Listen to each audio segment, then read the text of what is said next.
오늘 빌립보서 말씀 가지고 정경영 자립이 능력이다. 정경영은 정서적, 경제적, 영적이라는 말을 줄여서 제가 여러분들이 외우기 쉽게 제목을 좀 잡았습니다.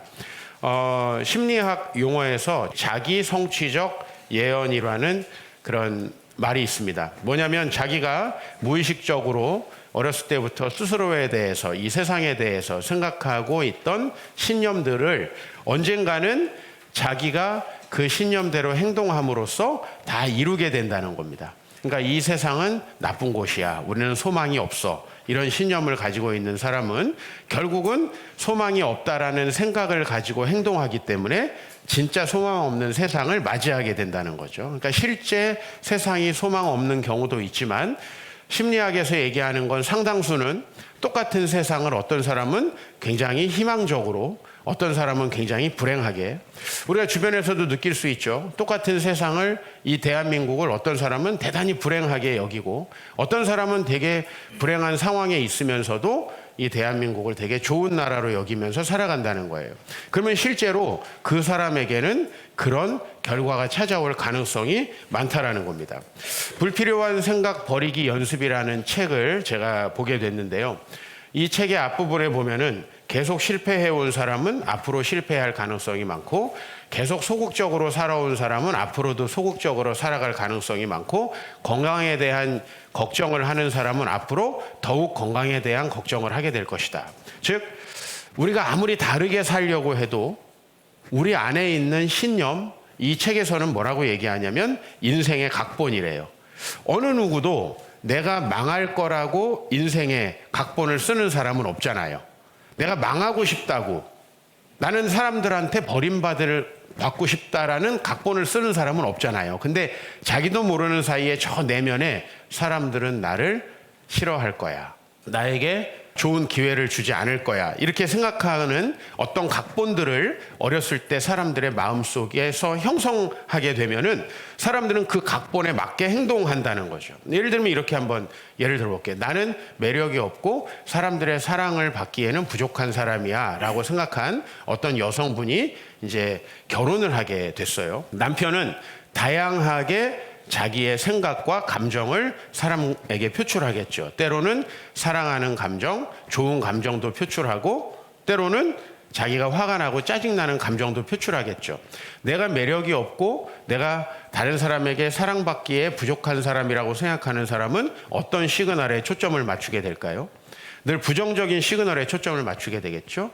또 사회생활을 하면서 여러 거절의 감정과 또 불편한 감정들을 느꼈던 사람들, 특히 권위자에 대해서 느꼈던 사람은 교회에서 목사가 하는 여러 말 중에서 자기에게 부정적이고, 저 말을 들어보니까 목사님은 나를 안 좋아할 것 같다라는 말에 좀 더 집중하게 된다는 거예요. 그러면 그 사람이 목사에게 어떤 감정을 또 드러내겠습니까?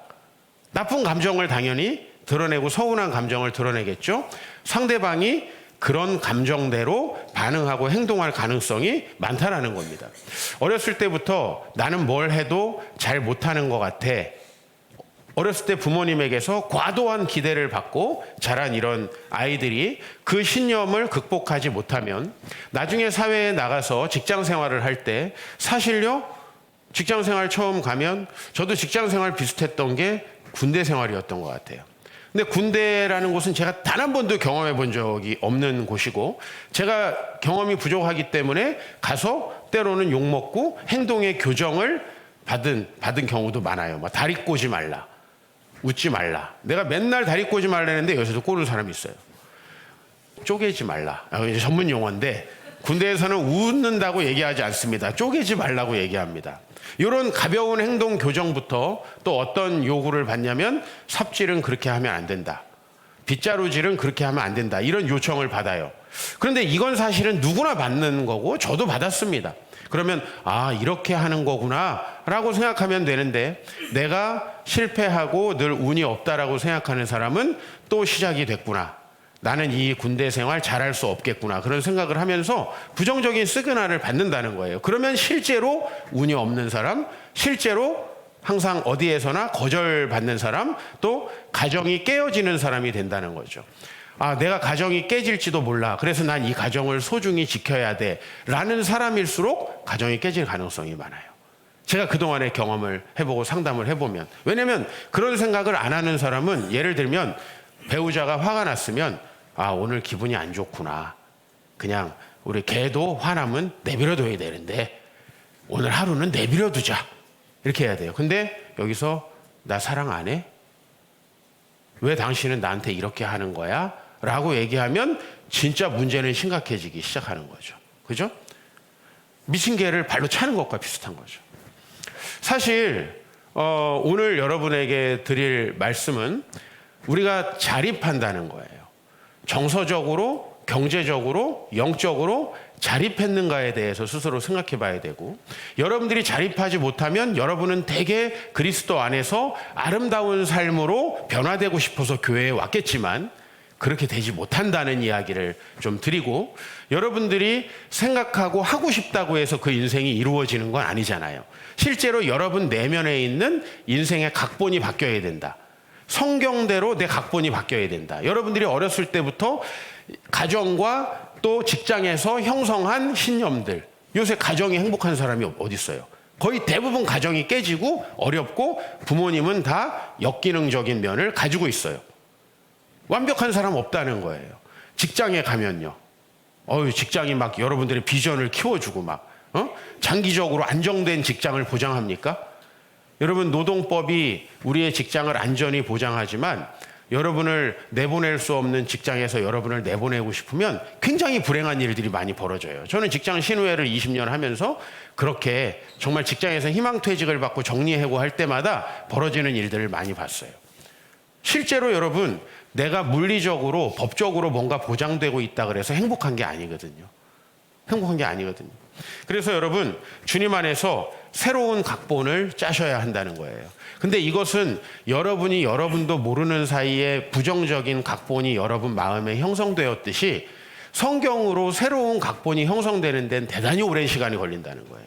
예를 들면 30년 동안 세상에서 학대받고 부정적인 인식으로 각본을 받은 사람이 교회에 왔는데 목사님 설교 2번 듣고 바뀐다? 이런 건 거의 불가능하다는 거예요. 굉장히 장기적으로 하나님 말씀에 노출돼서 여러분의 인생이 앞으로 어떻게 될 것인가라고 하는 진짜 새로운 신념과 믿음이 생겨야 한다는 거예요. 그런 의미에서 오늘 사도 바울은 굉장히 좋은 모델이 되고 있습니다. 오늘 이 빌립보서는 옥중서신이라고 합니다. 사도 바울이 감옥에서 쓴 편지라는 거예요. 사람이 감옥에 gat혔는데 감옥에 갇히는 것도 여러 이유가 있죠. 사도 바울은 복음을 열심히 전하다가 감옥에 갇혔어요. 얼마나 억울하겠어요, 여러분. 예? 감옥에 가보면은 수많은 잘못을 한 사람들도 다 억울해한답니다. 내가 여기 올만해서 온 사람이라고 스스로 생각하는 사람 없대요. 그래서 감옥 가는 것 같아요, 제가 보니까. 근데 실제 그런 거예요. 사도 바울은 정말 감옥 갈 만한 이유가 없었고 하나님의 뜻에 따라 신실하게 일했는데 감옥을 갔어요.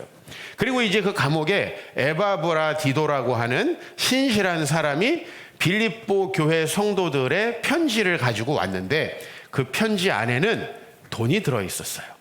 네. 그러니까 사도 바울이 오늘 돈을 받은 거예요. 4장 10절 말씀을 그 각도로 보면 이해가 될 거예요. 내가 주 안에서 크게 기뻐함은, 빌립보서에 보면 기쁘다는 말이 수십 번 나오니까 사도 바울은 늘 기뻤는데 또 에바브라디도의 방문, 또 그들이 빌립보 교회의 성도들이 자신의 복음 사역을 위해서 모아준 헌금 때문에 기뻐요.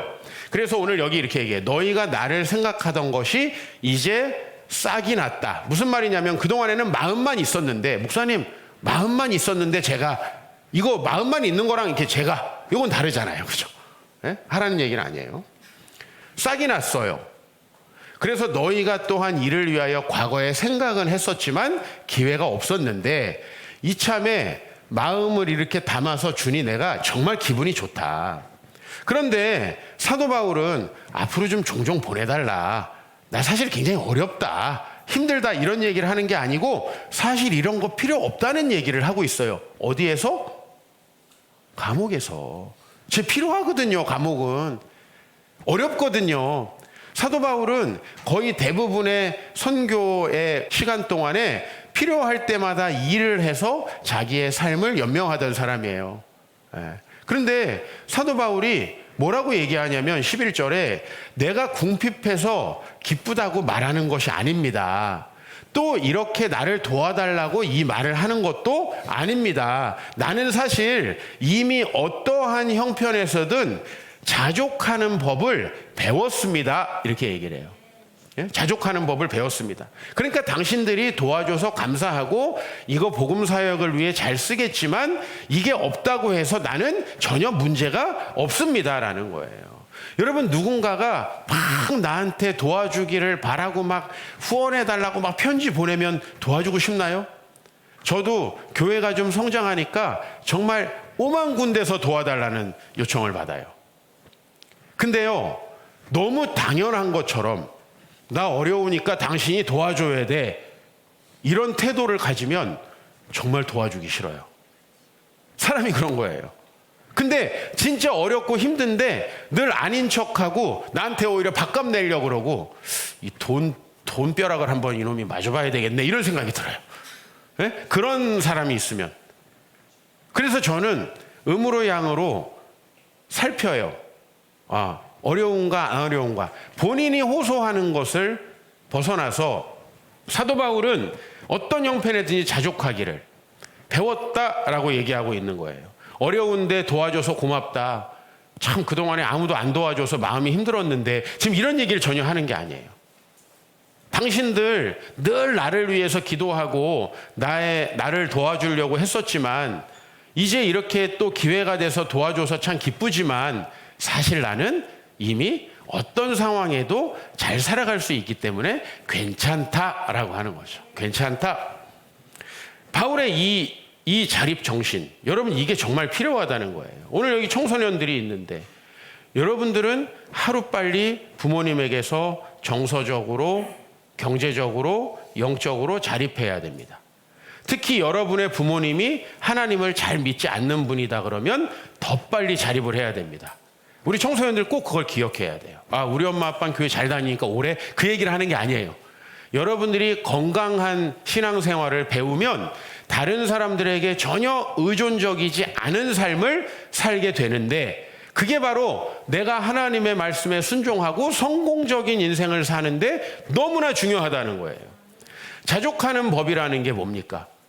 그냥 나는 대충 산다, 안 먹으면 어떠냐, 그런 게 아니에요. 여기서 자족한다라는 것은 내가 어떤 환경도 상관없이 어떤 환경에서도 하나님께서 나에게 가게 하시는 그 길을 갈 수 있는 능력을 말하는 거예요. 어떤 상황에서든지. 여러분, 근데 우리가 생각해 보면 얼마나 이 사회에서 우리를 어떻게 바라볼까에 대해서 신경 쓰고 말할 걸 못합니까? 우리가 우리 삶을 돌아보면 나에게 여러 가지 도와주는 사람들 때문에 우리가 영향을 받아서 하나님께 얼마나 순종하지 못합니까? 여러분 주변에 있는 친구 인간관계 깨질까 봐 여러분이 얼마나 시시때때로 주일에 예배를 드리지 못합니까? 여러분 이건 다 영적으로 자립하지 못하기 때문에 생기는 문제라는 거고요. 여러분이 진로를 선택할 때 하나님과 성경 말씀으로 내 앞길을 선택하고 내가 어디서 살고 누구와 결혼하고 어떤 인생을 살아갈까에 대해서 얼마나 이 사회적인 통념과 세상의 생각에 많이 지배를 받느냐는 거예요. 근데 여러분 사실은 오늘 이 설교를 듣기 전까지 내가 그렇게 지배받는다는 생각도 잘 못 해보셨을 겁니다. 왜냐면 아까 전에 우리 인생의 나름대로의 각본을 짜고 있다 그랬죠. 나는 돈 많은 사람과 결혼하지 않으면 어려울 거야 라는 각본이 이미 많은 여성분들 머릿속에 들어 있습니다. 그런 사람은 절대로 하나님이 주신 사람과 결혼을 못합니다. 그리고 되게 힘들고 불행한 결혼 생활을 하게 돼 있습니다. 왜? 내 안에 있는 각본대로 난 움직이는 거거든요. 사실 나는 저 사람을 되게 사랑했어요 라고 하지만 내 마음에 내 생각에 있는 각본대로 어떤 사람이 나타난 거고 그 사람을 택한 거지, 내가 사실 그 사람을 진짜 사랑한 것이 아닌 경우가 너무 많다라는 겁니다. 하나님을 믿고 영적으로 자립한다는 건 뭐냐면 여러분에게 건강한 조언을 해주는 사람, 영적인 조언을 해주는 사람의 말은 듣고 나에게 나쁜 영향을 미칠 수 있는 세상의 영향력들은 끊어낸다라는 겁니다. 그러나 여러분들 그게 없는 사람은 저 사람이 이렇게 하는데 좋다고 하네? 나도 한번 해볼까? 저 사람이 저기에 가니까 좋다고 하네? 저 사람이 저 나라에 사니까 좋다고 하네? 나도 해볼까? 우리 이런 삶을 산다는 거예요. 그러나 우리 그리스도인들은 하나님이 부르신 곳에서 살아갈 때 가장 행복할 수 있고, 하나님이 부르신 그곳이 정말 아프리카 차드라면 거기에서 가장 행복할 수 있는 게 그리스도인이거든요. 저는 누군가가 외국에 가고 싶습니다 하면 왜 가느냐고 물어봅니다. 왜 갑니까? 만약에 거기가 대한민국보다 좋다 그래서 간다면 100% 실패할 겁니다. 하나님이 부르신다고 해서 간 사람들은 나는 걱정하고 가요. 야, 이렇게 아프리카 총구석에서 여기 인터넷도 안 되는데 어떻게 살지? 가보면 나보다 훨씬 행복하고요. 제가 허연 선교사 우리 네팔 가가지고 우리 내 딸들을 보면서 느끼는 거예요. 나 애들 여기서 키우고 싶다. 너무 건강하고 행복하게 아이들이 크고 있는 거예요. 그 도시에 한국 사람이 딱 한 가정밖에 없어요. 그 가정. 그 도시 전체에, 트리슐리라는 도시 전체에. 어떻게 그럴 수 있을까? 하나님이 보내신 곳이기 때문에. 하나님이 지키시고 축복하시는 거예요. 오늘 바울은 감옥에 있어요. 다시 말씀드립니다. 감옥에 있으면 얼마나 억울하고 섭섭한 마음이 들까요? 또, 야, 나에게 왜 아무도 돌보지 않을까? 오늘은 영치금이 안 들어왔나? 이런 생각을 얼마나 많이 할까요? 그런데 사도 바울은 그 안에서 기쁨을 유지하고 있어요. 이게 정서적 자립이에요. 이 정서적 자립, 정서를 떡볶이에 의존하면 안 된다. 내가 늘 얘기하는 거예요. 정서를 백화점에 의존하면 안 된다. 정서를 무한도전에 의존하면 안 된다. 물론 여러분이 연약할 때 떡볶이 허용하겠습니다. 무한도전 허용하겠어요. 그러나 궁극적으로는 내가 그런 외부적인 것에 내 기분을 맡겨서는 별로 건강하지 못한 삶을 살아간다는 거예요. 1장 18절에 보면 그러므로 무엇이냐 거칠애로 하나 참으로 하나 무슨 방도로 하든지 전파되는 것은 그리스도니 이로써 나는 기뻐하고 또한 기뻐하리라. 제가 여러 번 여러분에게 설교 시간에 말한 본문입니다. 사도 바울은 지금 시기받고 있습니다. 사도 바울은 쌤통이다라는 얘기를 듣고 있습니다. 사도 바울을 싫어하던 사람들이 사도 바울이 감옥에 갇히니까 좋아하는데 그게 누구냐면 같은 동역자들이에요. 예를 들면 제가 감옥에 갇혔는데 다른 목사님들이 야, 이 목사 저거 나대더니 잘됐다 저거. 지금 이러고 있는 거예요. 그럼 마음이 어때요? 얼마나 짜증나겠어요. 그런데 어이구 내가 감옥에 와보니까 내가 활동이 주춤한 사이에 나보다 인정받으려고 많은 사람들이 전도하네. 할렐루야 이렇게 하는 거예요. 정서적 독립이에요. 여러분 이 기분 따라서 여러분들이 얼마나 많은 돈을 소비하고 있는지 압니까? 여러분의 기분 때문에 얼마나 많은 사람과 관계가 깨지는지 압니까? 사탄이 그걸 가지고 여러분을 조정하고 있는 거 잘 못 느껴지시죠? 나중에 여러분들이 조금 성숙해서 지금의 여러분 자신을 보십시오. 그때 내가 얼마나 사탄에게 날마다 휘둘리고 있었는지, 이 주변에 얼마나 많은 사탄이 나를 괴롭히고 있는지. 어제 수도의 길을 묻다라는 책을 읽고 있는데 로마가 4세기에 이제 기독교가 공인되잖아요. 국가의 정식 종교로 공인되잖아요. 근데 그 공인될 때에 수도 생활을 하려는 사람들이 많이 생겨요. 그중에서 안토니우스라는 사람이 있어요. 이 알렉산드리아, 이집트 알렉산드리아 출신인데 큰 부유한 상인의 아들이었는데 자기의 부유한 삶을 버리고 스스로 가난을 택하고 사막에서 수도사로 생활합니다. 근데 이 안토니우스를 후대의 어떤 화가가 그림을 그렸어요. 이 안토니우스가 수도 생활을 할 때 얼마나 힘들었는지. 근데 이 안토니우스 주변에 사탄이 수도 없이 달라붙어서 안토니우스를 막 찌르고 뜯어먹는 장면이에요. 여러분은 여러분이 스스로 그렇다는 걸 잘 못 느끼시죠. 근데 서신서에서 사탄이 우는 사자와 같이 삼킬 자를 찾는다. 여러분의 감정과 기분이 주 안에서 통제되지 않을 때 여러분들은 아무리 여러분이 예수님을 잘 믿고 나는 정말 잘 살고 싶어요. 저는 이렇게 말하시는 분들 많이 봤는데 그중에 진짜 되는 사람은 내 몇 명 못 봤어요. 목사님, 저는 정말 행복한 가정 이루고 싶어요 라고 말씀하는데 진짜 그렇게 사는 사람 못 봤다고. 왜? 저 내면의 각본, 자기 스스로의 생각이 있다는 거예요. 그러나 사도 바울은 정서적으로 하나님 안에서 완전히 독립하고 있죠. 그 무엇도 사도 바울을 뒤흔들 수 없다라는 겁니다.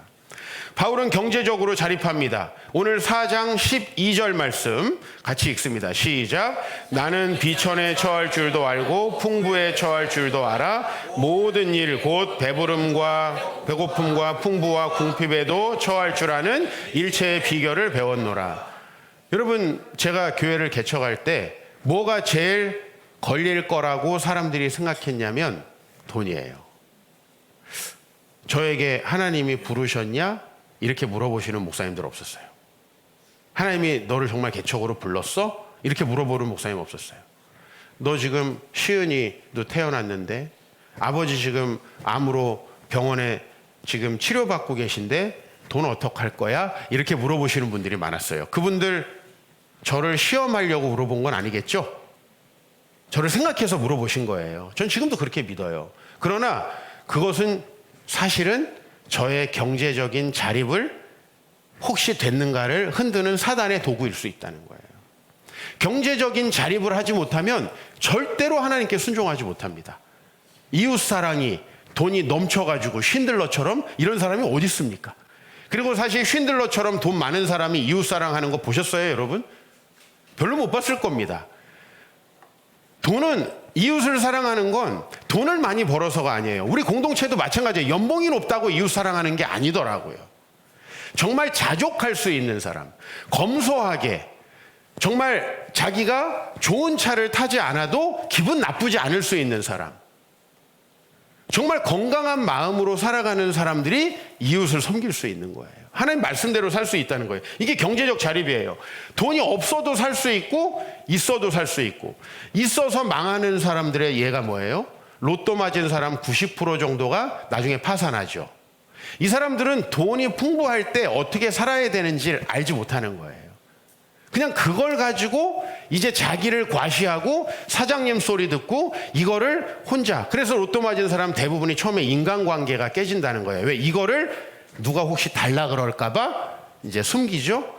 때로는 이혼도 한답니다. 요거를 통장에 넣어놓고 모르게 이혼을.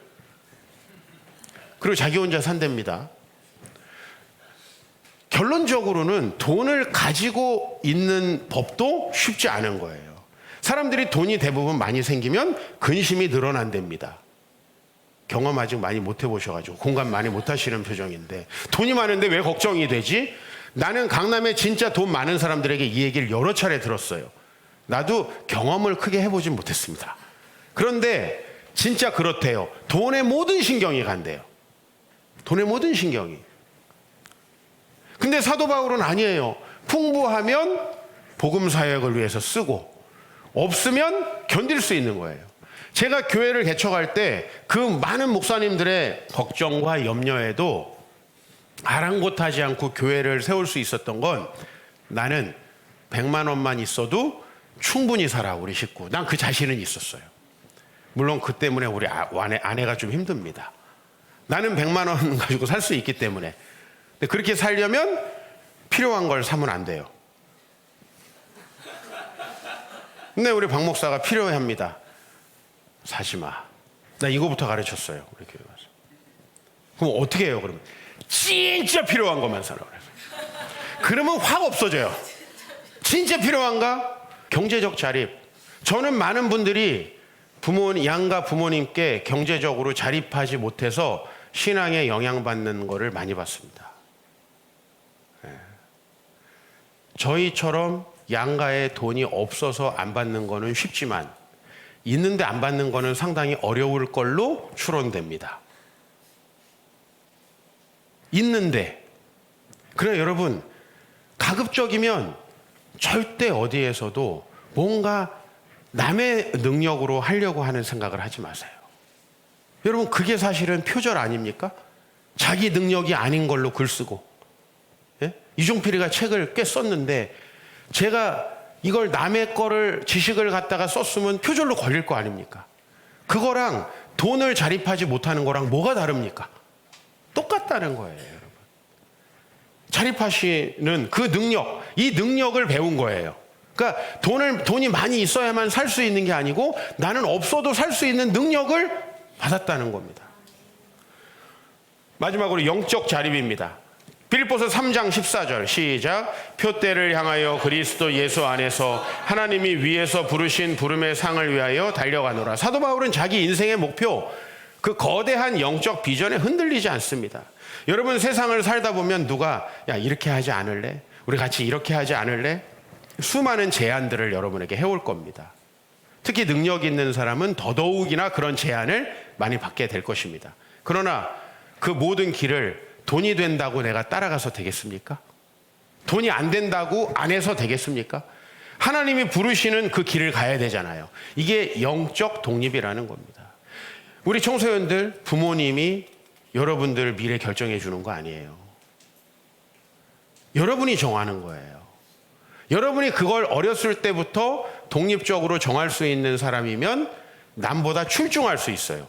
수능 등급 한 단계 아래여도 아무 상관없어요. 왜? 그 자립심을 가진 사람은 정말 드물거든요. 그렇게 자립할 수 있는 사람은 정말 드문 겁니다. 그래서 자신만의 비전을 위해서 달려갑니다. 인생이 한 해, 두 해 지나면 자신만의 비전을 가지고 달려가는 사람 얼마나 멋있습니까?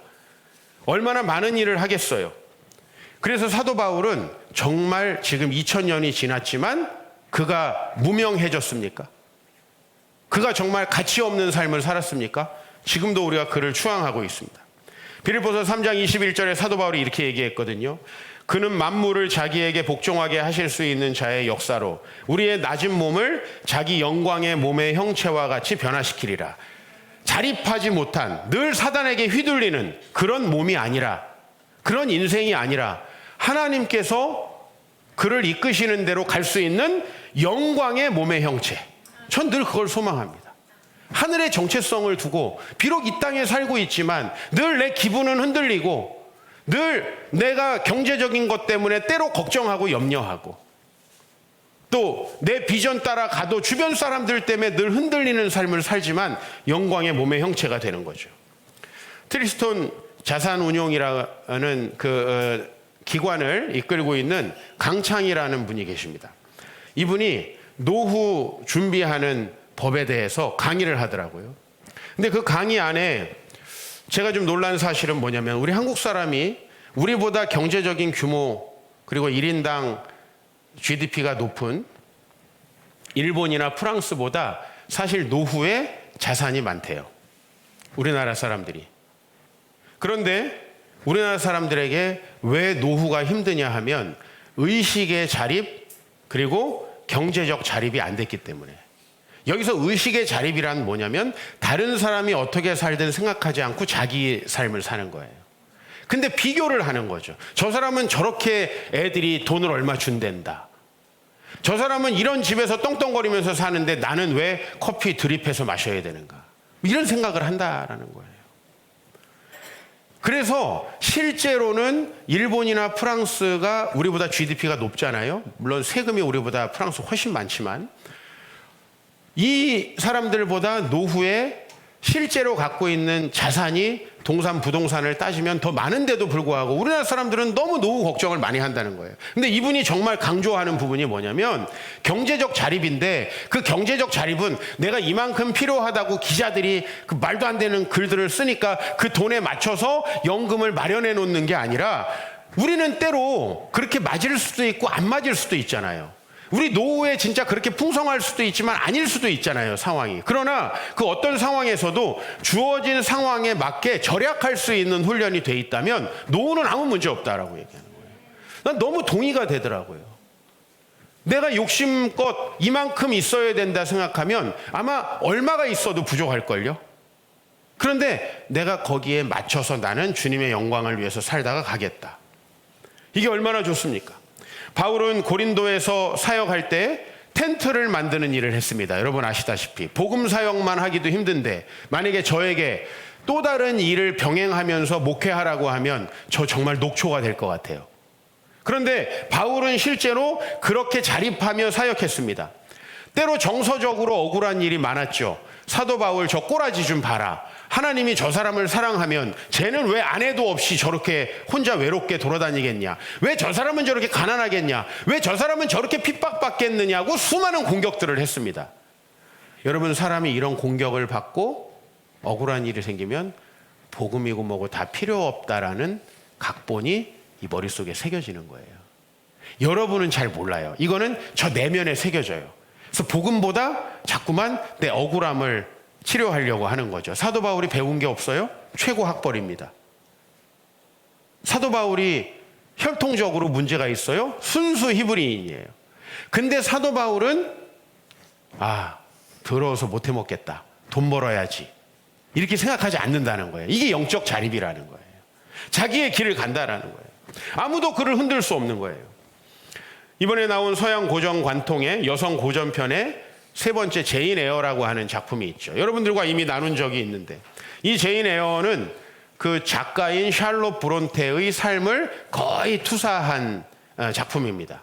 샬롯 브론테의 목사님 딸이었는데 어렸을 때 가난하게 살고 또 기숙학교에서 자기 자매들이 죽는 그런 불행도 겪었고, 그리고 정말 자기가 또 사랑하지 말아야 될 사람을 사랑했지만 거기에서도 극복하는 훈련도 하고, 사랑할 수 없는 사람을 사랑하는 경우 있잖아요, 여러분. 우리가 내가 결혼할 수 없는 사람, 좀 금지된 사랑을 해보기도 했던 사람이 샬롯 브론테예요. 그런데 이 사람이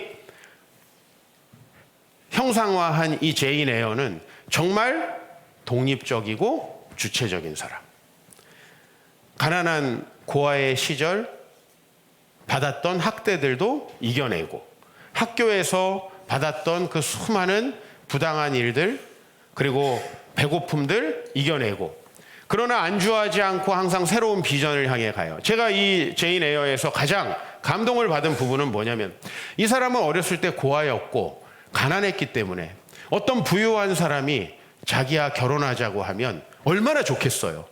근데 로체스터라고 하는 귀족이 결혼하자라고 청혼을 하게 됩니다. 그러나 곧 그 사람, 이 로체스터라는 사람이 정신병이 걸려있는 아내가 아직 죽지 않고 살아있다는 걸 알게 돼요.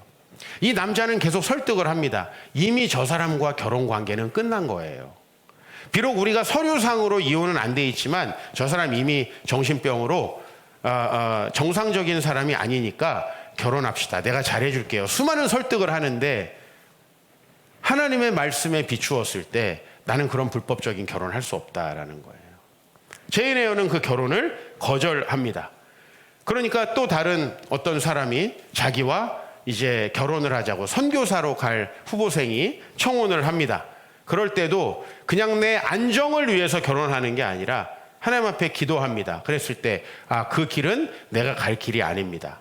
나중에 로체스터라는 사람이 이제 화재로 눈을 다치고 장님이 되고 또 손을 다쳐가지고 정상적인 삶을 살 수 없는 상황이 됐는데, 반대로 말하면 그의 아내가 사망하게 되었습니다. 그 사람과 결혼을 할 수 있는 상태는 이제 된 거예요. 왜? 배우자가 사망했으니까. 그러나 그는 이제 돈도 없고 장애를 입은 사람이 되어버렸어요. 그러나 하나님이 나를 통해서 저 사람을 도울 수 있을 것이다 생각하고 그와 결혼합니다. 가상의 인물이라고 생각할지 모르지만 저는 아주 현실에 존재하는 이상적인 그리스도인이라는 생각이 들었습니다. 정서적으로, 경제적으로, 영적으로 독립을 훈련한 거예요. 고아로 어렸을 때부터 학대받으면서 자랐지만 하나님 안에서 독립하는 훈련을 한 겁니다. 여러분 주변으로부터 독립하면 여러분들은 여러분이 하나님 앞에 받은 비전과 소명대로 살아갈 수가 있어요. 그 삶은 여러분이 처음에는 불편하고 힘들 거예요. 누가 날 도와주는 데에 의존하면 얼마나 쉬워요. 여러분이 우울할 때 약물에 의존하면 얼마나 쉬워요. 여러분들이 기분이 우울할 때 백화점 가서 확 한번 지르면 얼마나 마음이 순식간 이 잠깐 동안은 시원해집니까? 그러나 이건 여러분들이 앞으로 병들어 죽게 되는 시작에 불과한 거예요. 절대 그런 식으로 가서는 안 된다는 거예요. 우리가 늘 이제 주변의 변화에 흔들리게 되고 취약해진다는 거예요. 여러분은 절대로 여러분이 난 이런 삶을 살아야지라는 삶을 살기보다는 저 내면에 난 이래서 안 될 수도 있어. 돈이 없으면 안 될 수도 있어. 이런 생각에 이끌려가지고 여러분 멸망하는 삶을 산다는 거예요. 여러분 그래서 기도를 훈련하셔야 됩니다. 우리 교회는 매일 저녁마다 기도회를 하고 금요일, 토요일 정말 뜨겁게 기도합니다. 왜 제가 여러분에게 기도하라고 하냐면 여러분 감정이 힘들 때 기도해 보십시오. 감정의 대부분은 해결됩니다. 난 내가 결혼해서 우리 가정에서 아내와 자녀들과 문제가 있을 때 전 기도가 없었으면 우리 가정 파탄 났을 거예요. 근데 저는 기도하면 늘 억울하고 서운했던 마음이 싹 사라지고 두려운 마음이 싹 사라집니다. 제 정서적인 독립을 기도가 허용해주고 있습니다. 경제적인 독립입니다. 저는 어렸을 때부터 자족하기를 훈련했습니다. 부모님께서 용돈을 주실 수 있는 형편이 되지 않았습니다. 그냥 있는 상황 속에서 공부하기. 학원을 다닐 수 없었지만 헌책방 가가지고 책 사서 지워가지고 공부하면서 저는 학창시절을 보냈습니다. 근데 여러분에게 그렇게 하라는 건 아닙니다. 이제 대한민국 그때보다 여유 있어졌으니까. 그러나 저는 그때에 자족하기를 훈련했습니다. 저는 없어도 살아가는 법에 대해서는 자신 있습니다. 노후에 우리 사남매 저 안 도와줘도 전 충분히 살 수 있습니다. 네. 저는 지금도 자신하고 그때도 또 훈련할 것입니다. 가장 중요한 게 뭔지 아세요? 비교하지 않는 겁니다. 내 차, 내 집, 내 옷 이거 비교하지 않는 그 자립이 굉장히 중요합니다. 경제적인 의존은 우상숭배가 됩니다. 경제적인 의존은 우상숭배가 됩니다. 경제적인 의존은 여러분에게 절대로 하나님 앞에 헌금하지 못하게 만듭니다. 경제적인 의존은 나를 늘 다른 사람에게 비굴한 태도를 갖게 만듭니다. 영적 독립입니다. 세상에 끌려가지 않는 다니엘. 다니엘은 바벨론에 사로잡혔죠. 바벨론에서 다른 신앙을 강요받고 다른 문화를 강요받았습니다. 그러나 그는 나는 왕의 진미와 포도주로 나를 더럽히지 아니하리라. 분명히 자기 신념을 얘기하는데 여러분 그런 신념은 어떻게 가능하냐면 하나님이 날 도와주실 것이라는 그 믿음에서 나오는 겁니다. 하나님이 날 도와주실 것이다. 아이고 나 이거 안 먹으면 여기서 말 안 듣다 쫓겨나면 나는 쪽박 차는 데가 아니고 열흘만 나를 시험하여 보십시오. 내가 왕의 진미를 먹지 않아도 다른 친구들보다 건강할 수 있습니다. 하나님을 믿는 거예요. 정상적으로라면 불가능한 거죠. 경제적으로 어려운데 어떻게 자녀를 잘 키울 수 있어요? 이건 정상적으로는 불가능한 거죠. 무슨 할아버지의 경제력과 아버지의 무관심과 엄마의 정보가 애들을 키운다는 대치동에서 만들어낸 이 말도 안 되는 일들. 우리 교회에서 대치동 출신 중에 잘된 사람 아무도 없어. 잘 됐다라는 건 서울대 간 걸 제가 얘기하겠어요. 한 명도 없어요. 대치동 신화 그거 학원에서 만들어낸 뻥입니다, 여러분. 절대로 기억하셔야 돼요. 여러분보다 잘된 영적 모델을 롤모델로 삼는 건 좋습니다. 그러나 주변을 보고 막연히 따라가거나 의존하는 거는 안 된다. 여러분 정서적으로 독립하시기 바랍니다. 그리고 경제적으로 독립하시기 바랍니다. 그리고 영적으로 독립하십시오. 그리고 여러분만의 아집이나 똥꼬집이 아니라 하나님께서 여러분에게 주신 그 길을 발견하고 가보십시오. 거기가 가장 아름다운 길이고 가장 행복한 길입니다. 저는 여러분이 나이와 상관없이 오늘 이 말씀을 들은 이 시점부터 좀 더 성숙한 어른이 되기를 바랍니다. 독립한 어른이 되기를 바랍니다. 어른은 다른 거 아니에요. 몸이 큰다고 어른이 아니잖아요. 우리 정말 성숙한 그리스도인이 될 수 있기를 축복합니다.